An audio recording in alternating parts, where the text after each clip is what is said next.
اعوذ باللہ من الشیطان اللعین الرجیم بسم اللہ الرحمن الرحیم الحمد للہ رب العالمین الصلاة والسلام علی اشرف الانبیاء والمرسلین وعلی آلہ الطیبین الطاہرین المعصومین الذین اذہب اللہ عنہم الرجس وطہرہم تطہیرا اللہم صل علی محمد وآل محمد اللہم اخرجنا من الظلمات الوہم واکرمنا بنور الفہم اللہم افتح علینا ابواب رحمتک وانشر علینا خزائن علومک برحمتک یا ارحم الراحمین۔ عزیزان محترم، کتاب روح مجرد کے مضامین پر گفتگو جاری ہے اور اس کتاب کا آخری چیپٹر آپ کی خدمت میں بیان کر رہے ہیں۔ مرحوم آیت اللہ طہرانی مرحوم ہاشم حداد کے شام کے زیارتی سفر کے بارے میں بیان کر رہے ہیں، اور اس سفر زیارتی پر مرحوم آیت اللہ طہرانی کو بھی مرحوم ہاشم حداد نے شام آنے کی دعوت دی۔ وہ وہاں تشریف لے گئے اور 10 دن مرحوم ہاشم حداد کے ساتھ قیام کیا۔ آیت اللہ طہرانی اس سفر کے آخری ایام کے بارے میں اور شام میں اور حضرت زینب سلام اللہ علیہا کے حرم مطہر میں اور اس حرم کے اطراف میں موجود جو علاقہ جسے زینبیہ کہا جاتا ہے، اس علاقے میں مرحوم ہاشم حداد کے قیام کے آخری ایام کے بارے میں گفتگو فرما رہے ہیں۔ آیت اللہ طہرانی کہتے ہیں کہ مرحوم سید ہاشم حداد اور ہمارا زیادہ تر وقت خود حرم مطہر میں گزرا کرتا تھا۔ گرمیوں کا موسم تھا اور محرم الحرام کے بعد کے ایام ابھی نہیں آئے تھے، یعنی چونکہ عشرہ محرم کے دوران آیت اللہ طہرانی وہاں پہنچے تھے اور عشرہ ثانی چل رہا تھا، لہٰذا شام میں ازدحام نہیں تھا۔ اور پھر آیت اللہ طہرانی یہ بھی بیان کرتے ہیں کہ بارشوں کا سیزن چل رہا تھا، جس کے باعث وہاں بسا اوقات شدید بارش ہونے کے نتیجے میں سڑکوں پر گلیوں میں پانی جمع ہو جاتا تھا، اور اگر ہم حرم مطہر میں موجود ہیں تو اپنے میزبان کے گھر نہیں جا سکتے تھے، لہٰذا حرم مطہر میں ہی موجود جو حجرے اور جو کمرے ہمارے پاس موجود تھے، ہم وہیں پر آرام کرتے تھے۔ مرحوم ہاشم حداد کا زیادہ تر وقت حرم مطہر میں بیتتا تھا اور وہ وہاں مسلسل تفکر میں مصروف رہا کرتے تھے، اور اسی اثناء میں اگر ان کے دوست، ان کے چاہنے والے، ان کے عقیدت مند ان کے پاس پہنچ جاتے اور مختلف موضوعات کے بارے میں اگر ان سے سوال کرتے تو مرحوم ہاشم حداد بھی ان کے سوالات کا جواب دیا کرتے تھے۔ اور آیت اللہ طہرانی بیان کرتے ہیں کہ مرحوم ہاشم حداد نے میری سرگرمیوں کے بارے میں مجھ سے سوال کیا، تو چونکہ انقلاب اسلامی ایران کی کامیابی کے بعد کے ایام تھے اور میں شدید مصروف ہو چکا تھا، اور میری مصروفیت کا زیادہ تر وقت لوگوں کے معاملات کو حل کرنا، لوگوں کے مسائل میں گتھی کو سلجھانا، مسجد میں تبلیغ کرنا، مجالس عزا سے خطاب کرنا، اور مسجد میں جو سابقہ رجیم اور شاہ کے دور کے جو فاسد عناصر تھے ان سے مسجد کو پاک کرنا، اور ایسے امور میں میری شدید مصروفیت رہا کرتی تھی، اور اس مصروفیت کے نتیجے میں پسینے سے شرابور، اور پھر پسینے سے شرابور ہونے کے نتیجے میں مجھے مسلسل زکام کی شکایت لاحق تھی، اور ڈاکٹروں کے پاس علاج کے لیے بھی گیا اور اس کا علاج بہت ہی دشوار تھا۔ حضرت ثانی زہرا سلام اللہ علیہا کی عنایات کے نتیجے میں شام میں قیام کے دوران مرحوم ہاشم حداد نے ایک روز حرم مطہر میں مجھے یہ کہا کہ آپ کے لیے بہتر یہ ہے کہ آپ مشہد الرضا کا سفر کریں اور حضرت امام علی ابن موسیٰ الرضا علیہ آلاف و تحیت و ثنا کے جوار میں قیام کریں۔ آپ مشہد جائیں اور وہاں جا کر آپ کا قیام کرنا یہ آپ کے لیے مناسب ہے۔ شاید مرحوم آیت اللہ طہرانی کے بقول مرحوم ہاشم حداد کا اس مقام پر میرے لیے یہ جملے ادا کرنا اور مجھے یہ وظیفہ دینا اور یہ نصیحت دینا کہ آپ تہران کو ترک کریں اور مشہد الرضا میں جا کر قیام کریں، یہ میرے لیے ایک عنایت حضرت ثانی زہرا سلام اللہ علیہا کے عنوان سے اسے آیت اللہ طہرانی بیان کریں۔ لہٰذا آیت اللہ طہرانی کہتے ہیں کہ شام سے واپس آنے کے بعد کچھ مہینے میں نے اپنے معاملات کو جو تہران میں تھے انہیں سمیٹا اور مشہد الرضا کی جانب سفر کیا۔ سفر زیارتی تھا اور سفر زیارتی کے بعد میں نے وہاں پر قیام کیا۔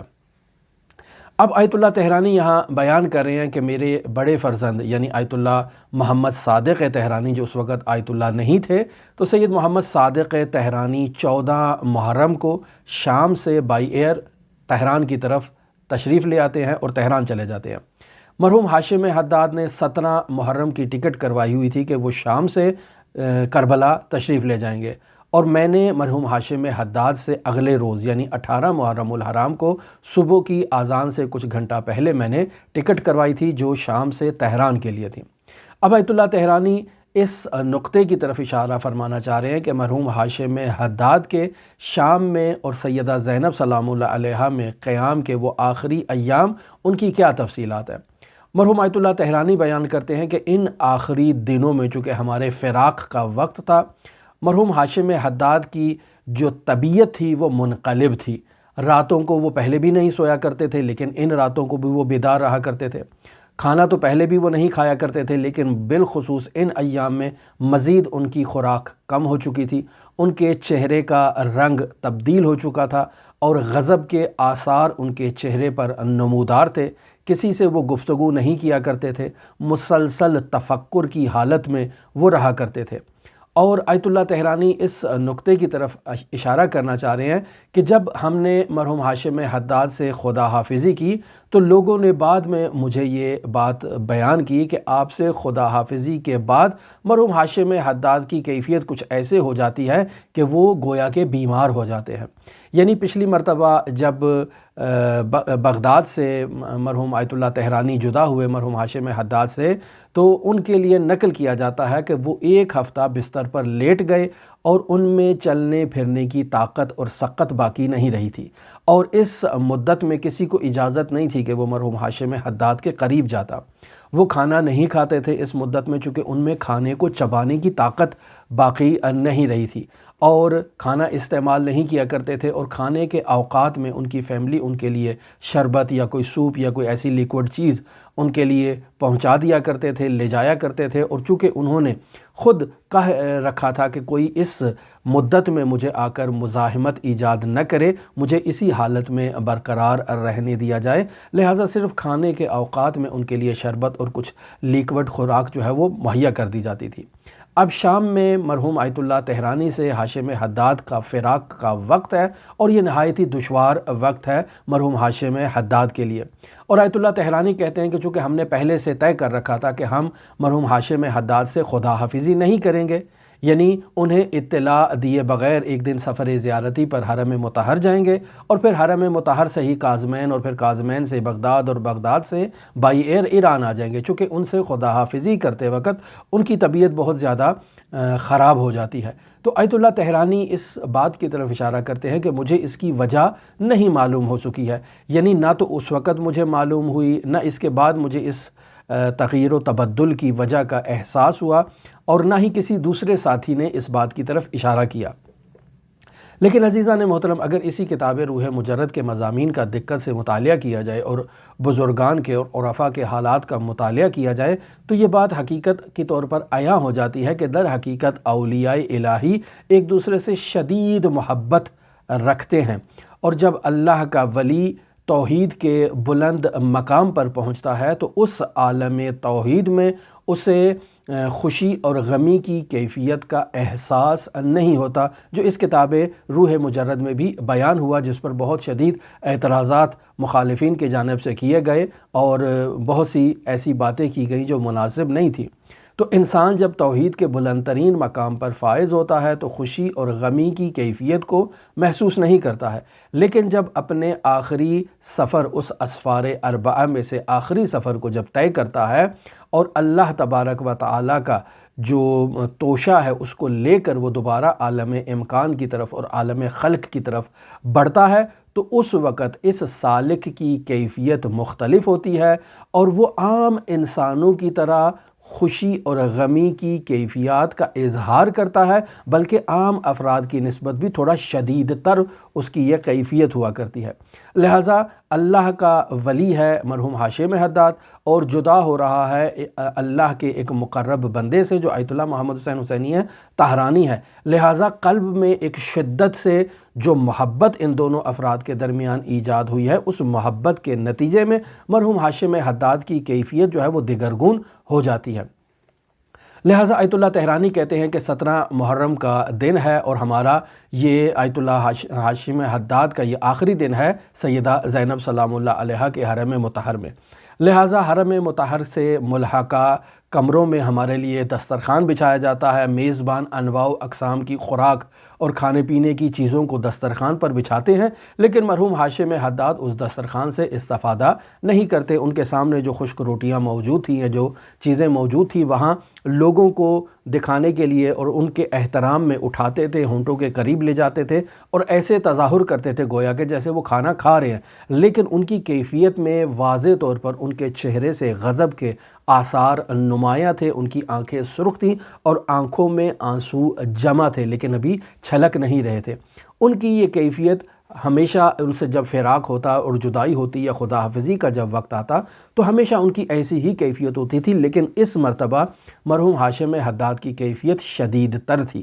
اور آیت اللہ تہرانی کہتے ہیں کہ شاید انہیں اس بات کا علم تھا کہ یہ میری اور ان کی آخری ملاقات ہے۔ جیسے ہی دسترخوان پر کھانے کا جو اہتمام ہے وہ ختم ہوا اور سب لوگوں نے کھانا تناول کر لیا، تو ایسے میں مرحوم ہاشم حداد اٹھتے ہیں اور ایک جملہ کہتے ہیں اور مجھے کہتے ہیں کہ سید محمد حسین میں جا رہا ہوں، اور یہ کہہ کر وہ کمرے سے باہر تشریف لے جاتے ہیں۔ اب حرم مطہر کے 2-3 صحنوں سے انہوں نے عبور کرنا ہے اور پھر ایئرپورٹ جانا ہے، اور اس کیفیت میں کہ ان کے اوپر غضب کے آثار نمایاں ہیں، کھانا نہیں کھایا ہوا، آرام نہیں کیا ہوا، چہرے کا رنگ تبدیل ہے، آنکھوں میں آنسو ہیں، کیسے وہ ایئرپورٹ تک پہنچیں گے؟ لہٰذا آیت اللہ تہرانی کہتے ہیں کہ میں نے اپنے میزبان سے کہا کہ آپ ان کے ساتھ جائیں اور ان کو دیکھیں کہ یہ کہاں جا رہے ہیں اور ان کو کیسے ایئرپورٹ تک پہنچانا ہے۔ میزبان اٹھتے ہیں، جاتے ہیں ان کے پیچھے، تو معلوم ہوتا ہے کہ وہ وضو خانے گئے ہیں اور وضو کرنے کے بعد وہ حرم مطہر میں زیارت کے لیے جائیں گے، اور پھر اس کے بعد جو ہے جب فلائٹ کا وقت ہوگا تو اس سے پہلے وہ ایئرپورٹ کی طرف روانہ ہوں گے۔ آیت اللہ تہرانی کہتے ہیں چونکہ مرحوم ہاشم حداد سے خدا حافظی کی کیفیت ایک نہایت ہی تکلیف دہ کیفیت ہوا کرتی تھی، لہٰذا اس روز میں ان کے وہاں سے جانے کے بعد بھی حرم مطہر زیارت کے لیے نہیں گیا کہ کہیں اگر میں یہاں سے باہر نکلوں تو آیت اللہ تہرانی کی مرحوم ہاشم حداد سے حرم کے صحن میں یا کہیں ملاقات ہو جائے اور ان کی کیفیت میں مزید تبدیلی آئے، لہٰذا میں نے انتظار کیا کہ وہ رخصت ہو جائیں، پھر اس کے بعد حرم مطہر زیارت کے لیے جاؤں گا۔ اب آیت اللہ تہرانی کہتے ہیں کہ ان کے رخصت ہونے کے بعد آدھی رات کے قریب میں زیارت کے لیے گیا اور اپنے میزبان کے ہمراہ میں وہاں سے سیدہ زینب سے روانہ ہوا دمشق ایئرپورٹ کے لیے، اور وہاں سے میں باقاعدہ تہران آ گیا۔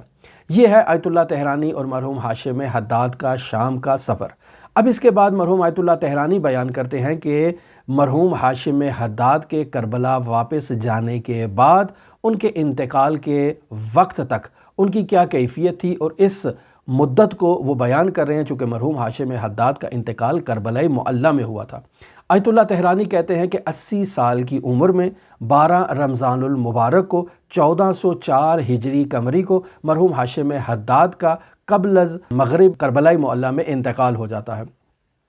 یعنی ان کے شام سے دوبارہ کربلا واپس آنے کے بعد 4 سال 7 مہینے اور 25 دن گزرنے کے بعد مرحوم ہاشم حداد کا انتقال ہو جاتا ہے، اور اس مدت میں ان کی آیت اللہ تہرانی سے ملاقات نہیں ہوتی ہے۔ آیت اللہ تہرانی کہتے ہیں کہ میں نے ایران سے واپس آنے کے بعد مرحوم ہاشم حداد کے لیے خطوط لکھے، لیکن ان کی جانب سے کوئی خط میری طرف نہیں آیا، اور خط لکھنے کی کیفیت بھی آیت اللہ تہرانی بیان کرتے ہیں کہ میں خط لکھتا تھا اور خط کو کویت بھیجتا تھا یا شام بھیجتا تھا، اور پھر وہ خط کویت اور شام سے دوبارہ کربلا مرحوم ہاشم حداد کے لیے بھیجا جاتا تھا، اور ڈائریکٹ ہمارا کوئی رابطہ ممکن نہیں تھا۔ آیت اللہ تہرانی کہتے ہیں کہ مرحوم ہاشم حداد نے کربلا پہنچنے کے 4 ماہ کے بعد میرے ایک عزیز ایک دوست جو ایرانی تھے اور وہیں مقیم تھے کربلا میں، ان سے سوال کیا کہ محمد حسین تہرانی کی کیا کیفیت ہے اور وہ کہاں پر ہیں، کیا وہ مشہد مقدس شفٹ ہو گئے ہیں یا نہیں؟ تو اس دوست کو چونکہ اس قضایا کا علم نہیں تھا، لہٰذا انہوں نے جو ہے وہ کہا کہ مجھے معلوم نہیں ہے محمد حسین حسینیہ طاہرانی کے متعلق۔ آیت اللہ تہرانی کہتے ہیں کہ 26 جمادی الاول 1400 ہجری قمری کو میں مشہد مقدس زیارت کے لیے گیا، اور پھر زیارت کے بعد میں وہیں مقیم ہو گیا، اور ٹوٹل یہ مدت میرے شام سے واپس آنے کے بعد 4 مہینے اور کچھ دنوں پر مشتمل تھی۔ لہٰذا آیت اللہ تہرانی کہتے ہیں کہ مرحوم ہاشم حداد کا جس بیماری میں انتقال ہوتا ہے اسی بیماری کے آغاز کے وقت میں بھی ایران میں بیمار ہو جاتا ہوں۔ اب یہ اتفاقی ہے یا اللہ کے ایک ولی کا دوسرے ولی کے ساتھ ایک ایسا قلبی رابطہ ہے کہ جس رابطے کے نتیجے میں دونوں پر آثار جو ہیں وہ اس کے نمودار ہو رہے ہیں۔ آیت اللہ تہرانی کہتے ہیں کہ میں ماہ جمادی الاول 1404 ہجری قمری کو بیمار ہوتا ہوں اور مجھے یرقان کی پرابلم ہوتی ہے اور میرے جو کیسہ صفرا ہے اس کے اندر جو ہے وہ بلاکیج ہو جاتی ہے اور اس کے لیے مجھے مشہد مقدس کے القائم ہاسپٹل میں ایڈمٹ کیا جاتا ہے۔ 40 دن میں اس ہاسپٹل میں ایڈمٹ رہتا ہوں، میرا آپریشن ہوتا ہے، وہ کیسہ صفرا جو ہے اس کو میرے وجود سے خارج کیا جاتا ہے اور پھر 40 دن کے بعد مجھے ہاسپٹل سے ڈسچارج کیا جاتا ہے اور میرے ہاسپٹل سے واپس آنے کے بعد کچھ ہی عرصے کے بعد مرحوم ہاشم حداد کا انتقال ہو جاتا ہے۔ آیت اللہ تہرانی کہتے ہیں کہ جس مدت میں مجھے ہاسپٹل میں ایڈمٹ کیا جاتا ہے اسی مدت میں مرحوم ہاشم حداد بھی یہاں کربلا میں بیمار ہو جاتے ہیں۔ ان کے بیٹے سید حسن ان کی صحت یابی کے لیے بہت کوشش کرتے ہیں، مختلف جگہوں پر ان کو لے جاتے ہیں، ڈاکٹروں سے ان کا معائنہ کراتے ہیں، ان کو کربلا کے ہاسپٹل میں ایڈمٹ کرواتے ہیں، انہیں بغداد لے جاتے ہیں، لیکن ان کا کوئی نتیجہ نہیں نکلتا ہے۔ خود مرحوم ہاشم حداد کہتے تھے کہ میں بالکل ٹھیک ہوں، آپ خود کو تکلیف میں مبتلا نہ کریں، لیکن اولاد ہے ان کے لیے تحمل کرنا نہایت ہی دشوار تھا، لہٰذا وہ اپنی سکون کی خاطر، اپنے اطمینان کی خاطر مرحوم ہاشم حداد کو ادھر ادھر ڈاکٹروں کے پاس لے جا رہے تھے جس سے ان کو تکلیف ہو رہی تھی، یعنی ان کو سکون تھا اور ان کو تکلیف تھی۔ ظاہری بات ہے اولاد ہے اور اولاد پریشان ہوتی ہے اور ایسے میں والدین کے لیے کوشش کرتی ہے، لیکن ایک عارف باللہ جس حقیقت کو پہنچا ہوا ہے اس کی اس کیفیت کو وہی درک کر سکتا ہے کہ جو اس کے ان مراحل سے آشنائی رکھتا ہو۔ لہٰذا اولاد کی یہ خواہش تھی کہ یہ صحت یاب ہو جائیں، لیکن ان کا صحت یابی کا وہ سفر جو ہے وہ مکمل نہیں ہوا اور اسی بیماری میں مرحوم ہاشم حداد کا انتقال ہو جاتا ہے۔ اب انتقال کا دن ہے، یعنی 12 رمضان المبارک ہے اور سورج غروب ہونے سے 3 گھنٹے پہلے کا وقت ہے۔ مرحوم ہاشم حداد کربلا کے ہاسپٹل میں ایڈمٹ ہیں اور ڈاکٹر سے تقاضا کر رہے ہیں کہ مجھے ڈسچارج کر دیا جائے، میرے گھر پر سادات اعظام موجود ہیں۔ ڈاکٹر کہتا ہے کہ نہیں، ایسا تو ممکن نہیں ہے، آپ بیمار ہیں، آپ کو ڈسچارج نہیں کیا جا سکتا ہے۔ مرحوم ہاشم حداد ڈاکٹر کو حضرت صدیقہ طاہرہ فاطمہ زہرا سلام اللہ علیہا کا واسطہ دے کر کہتے ہیں کہ مجھے ڈسچارج کیا جائے، میرے گھر پر سادات اعظام موجود ہیں، میرا انتظار کر رہے ہیں، 1 گھنٹے کے بعد میرا انتقال ہو جانا ہے۔ اب ڈاکٹر جب اس کیفیت کو سنتا ہے کہ 1 گھنٹے بعد یہ کہنے میرا انتقال ہو جانا ہے، گھر میں سادات موجود ہیں، تو ڈاکٹر بھی حضرت صدیقہ طاہرہ کا واسطہ سننے کے بعد تھوڑا نرم ہو جاتا ہے۔ لہٰذا مرحوم ہاشم حداد کے ورثاء سے کہتا ہے کہ اس وقت ان کی جو کنڈیشن ہے وہ سٹیبل ہے، انہیں گھر لے جایا جا سکتا ہے، آپ انہیں گھر لے جائیں، اور مجھے یقین ہے کہ اس کیفیت میں ابھی ان کا انتقال نہیں ہوگا، لہٰذا آپ انہیں گھر لے جا سکتے ہیں۔ مرحوم ہاشم حداد کو جیسے ہی گھر لے جایا جاتا ہے تو پہلے سے ان کے عزیز و اقارب، جو ان کی زوجہ کی بہن کے بچے ہیں یا دوسرے عزیز و اقارب ہیں، وہ پہلے سے وہاں موجود تھے۔ مرحوم ہاشم حداد جیسے ہی گھر میں پہنچتے ہیں تو وہ عزیز و اقارب مرحوم ہاشم حداد سے ایک سوال کرتے ہیں۔ اب سوال شاید مرحوم ہاشم حداد کی اس کیفیت کو بیماری سے تبدیل کر کے ایک دوسری طرف متوجہ کروانے کی خاطر تھا، یا واقعاً ان کو یہ ایک علمی مشکل تھی اور وہ یہ سوال کرنا چاہتے تھے۔ سوال یہ تھا کہ قرآن مجید میں سورہ مزمل کی آیت نمبر 5 ہے جس میں خداوند متعال ارشاد فرما رہا ہے اِنَّا سَنُلْقِي عَلَيْكَ قَوْلًا ثَقِيلًا۔ تو مرحوم ہاشم حداد سے یہ سوال ہوتا ہے کہ خداوند متعال جو یہاں یہ کہہ رہا ہے کہ ان قریب ہم آپ پر ایک بھاری حکم کا بوجھ ڈالنے والے ہیں، تو سوال یہ ہے کہ یہ بھاری حکم کیا ہے، یعنی قولاً ثقیلا سے کیا مراد ہے؟ تو مرحوم ہاشم حداد سے وہ عزیز سوال کرتے ہیں کہ کیا قول ثقیل سے مراد حضرت جبرائیل علیہ السلام ہے؟ تو مرحوم ہاشم حداد کہتے ہیں کہ رسول خدا صلی اللہ علیہ وآلہ وسلم کی عظمت کے اور ان کے ثقل کے مد مقابل جبرائیل کا تو کوئی ثقل ہی نہیں تھا کہ جو وہ رسول خدا صلی اللہ علیہ وآلہ وسلم کے عظمت کے سامنے اسے قول ثقیل کے طور پر پیش کیا جائے۔ لہٰذا یہاں قول ثقیل سے مراد خود حضرت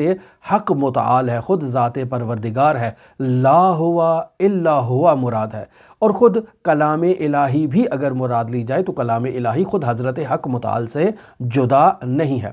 مرحوم ہاشم حداد جیسے ہی اپنے گھر تشریف لاتے ہیں، اس سوالات کا جواب دیتے ہیں اور پھر اپنے عزیز و اقارب سے، اپنی فیملی سے تقاضا کرتے ہیں کہ میرے لیے مہندی لائی جائے۔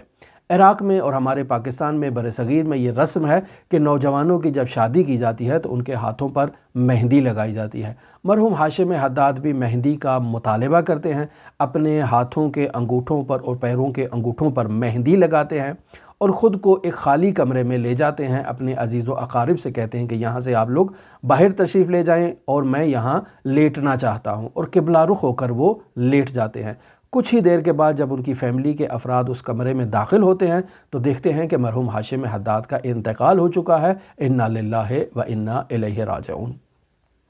اب یہاں ماجرا کچھ یوں ہوتا ہے کہ مرحوم ہاشم حداد اپنے کمرے میں تو چلے جاتے ہیں، لیکن وہ ڈاکٹر جس نے مرحوم ہاشم حداد کو ہاسپٹل سے ڈسچارج کیا تھا، وہ یہ دیکھنے کے لیے کہ اس سید بزرگوار نے کہا کہ میرا 1 گھنٹے کے بعد انتقال ہو جائے گا، تو کیا یہ ماجرا کیا تھا، وہ ڈاکٹر مرحوم ہاشم حداد کے گھر آتا ہے، دق الباب کرتا ہے، معلوم ہوتا ہے کہ وہ اپنے کمرے میں تنہا ہیں، تو وہ ڈاکٹر ان کے کمرے میں داخل ہوتا ہے، دیکھتا ہے کہ وہ قبلہ رخ ہو کر لیٹے ہوئے ہیں۔ ڈاکٹر ان کا معائنہ کرنے کے لیے ان کی نبض چیک کرتا ہے، ان کے دل کی دھڑکن کو چیک کرتا ہے، تو معلوم ہوتا ہے کہ ان کی حرکت قلب بند ہو چکی ہے۔ تو ڈاکٹر اپنے اوزار اور اپنے جتنے اس کے پاس آلات تھے ان کو زمین پر دے مارتا ہے اور دھاڑے مار کر رونا شروع کر دیتا ہے، اور اس طرح مرحوم ہاشم حداد کی فیملی کو معلوم ہوتا ہے کہ مرحوم ہاشم حداد کا انتقال ہو چکا ہے۔ یہ ڈاکٹر مرحوم ہاشم حداد کے کفن اور دفن کے تمام مراحل میں خود بنفس نفیس شریک ہوتا ہے۔ مرحوم ہاشم حداد کو رات کے وقت غسل دیا جاتا ہے، کفن دیا جاتا ہے، اور غسل اور کفن دینے کے بعد ان کے جنازے کو تشییع کے لیے اٹھایا جاتا ہے، اور جب مرحوم ہاشم حداد کے جنازے کو اٹھایا جاتا ہے تو ان کے ورثاء بیان کرتے ہیں کہ نہیں معلوم کربلا معلیٰ سے کہاں خلائق کیسے جمع ہوئی، جو کربلا کے تھے، کربلا کے اطراف کے تھے، کچھ جاننے والے تھے، کچھ ایسے لوگ تھے جنہیں ہم اصلاً جانتے ہی نہیں تھے، اور نہیں معلوم ان لوگوں تک کیسے مرحوم ہاشم حداد کے انتقال کی خبر پہنچی ہے۔ اور یہ عوام کا جم غفیر کربلا میں مرحوم ہاشم حداد کی تشییع کے لیے جمع ہو چکا ہے، اور سب کے ہاتھوں میں چونکہ رات کی تاریکی ہے تو لالٹینیں ہیں۔ مرحوم ہاشم حداد کے جسد خاکی کو حضرت امام حسین علیہ السلام کے حرم مطہر میں لایا جاتا ہے، طواف دیا جاتا ہے، پھر حضرت عباس علیہ السلام کے حرم میں لے جایا جاتا ہے، وہاں طواف دیا جاتا ہے، اور پھر انہیں کربلا کے قبرستان میں جسے وادی السلام بھی کہا جاتا ہے وہاں منتقل کیا جاتا ہے، اور وہاں ان کے فرزند سید حسن نے پہلے سے ایک جگہ اپنے خاندانی قبرستان کے عنوان سے لے رکھی تھی، اس جگہ پر مرحوم ہاشم حداد کو دفن کر دیا جاتا ہے۔ اب یہاں مرحوم آیت اللہ تہرانی خود اپنے لیے اور مرحوم ہاشم حداد کے لیے دعا کرتے ہیں، فرماتے ہیں رحمت اللہ علیہ رحمتاً واسعہ، اللہ تبارک و تعالیٰ کی ان پر رحمت واسعہ نازل ہو، ورزقنا اللہ طیّ سبیلہ، اور اللہ تبارک و تعالیٰ ہمیں یہ رزق عطا کرے کہ ہم انہی کی راہ پر چلیں، ومنہاج سیرتہ، اور ان کی سیرت کے اور ان کے نقش قدم پر چلنے کی اللہ ہمیں توفیق عطا فرمائے، وحشر معہ ومع اجدادہ طیبین الطاہرین صلوات اللہ وسلامہ علیہم اجمعین، اور اللہ تبارک و تعالی ہمیں مرحوم ہاشم حداد اور ان کے اجداد طیبین طاہرین صلوات اللہ وسلام اللہ علیہ کے ساتھ محشور فرمائے۔ یہ دعا ہے۔ اب آیت اللہ تہرانی یہاں قرآن مجید سے ایک آیت کو نقل کرتے ہیں جو سورہ احزاب کی آیت نمبر 23 ہے۔ خداوند متعال ارشاد فرماتا ہے رجال صدقوا ما عاہدوا اللہ علیہ، کچھ مؤمنین ایسے ہیں جنہوں نے اللہ کے ساتھ جو وعدہ کیا تھا اس وعدے کو سچا کر دکھایا ہے، فَمِنْهُمْ مَنْ قَضَى نَحْبَهُ، ان میں سے بعض لوگ ایسے ہیں جنہوں نے اپنی ذمہ داری کو پورا کیا ہے، وَمِنْهُمْ مَنْ يَنْتَظِرُ، بعض لوگ ایسے ہیں جو اپنی باری کا انتظار کر رہے ہیں، وَمَا بَدَّلُوا تَبْدِيلًا، اور اللہ کی سنت میں ذرہ بھر بھی تبدیلی واقعہ نہیں ہوتی ہے۔ تو عزیزان محترم، مرحوم آیت اللہ تہرانی نے مرحوم ہاشم حداد کی انتقال کی ان کیفیات کو اور ان آخری لمحات کو جو شام سے ان سے وداع ہوا اور اس کے بعد انہوں نے جیسے کربلا میں وقت گزارا، ان لمحات کو آیت اللہ تہرانی یہاں بیان کر رہے ہیں۔ کتاب روح مجرد کا ابھی سلسلہ جاری ہے، کچھ آخری اوراق باقی ہیں جنہیں آئندہ درسوں میں ہم آپ کی خدمت میں بیان کریں گے۔ ہماری دعا ہے کہ خداوند متعال مرحوم ہاشم حداد کے درجات کو بلند کرے، انہیں حضرات ائمہ معصومین علیہم الصلاۃ والسلام کے جوار میں بلند مقام عطا فرمائے۔ ہماری دعا ہے کہ ہمیں اولیاء الہی سے خداوند متعال علمی، معنوی اور روحانی فیض حاصل کرنے کی توفیق عطا فرمائے۔ ہماری دعا ہے کہ خداوند متعال ہمیں حضرات ائمہ معصومین علیہم الصلاۃ والسلام سے نقل شدہ نورانی معارف کو سمجھنے اور ان پر عمل کرنے کی توفیق عطا فرمائے۔ ہماری دعا ہے کہ خداوند متعال منجی عالم بشریت حضرت صاحب العصر والزمان کے ظہور میں تعجیل فرمائے۔ آپ تمام عزیزان کے لیے امام علی ابن موسیٰ الرضا علیہ الاف و تحیت و ثنا کی نورانی بارگاہ میں نائب الزیارہ بھی ہیں اور دعا گو بھی ہیں۔ اللہم صلی علی محمد و آل محمد وعجل فرج قائم آل محمد۔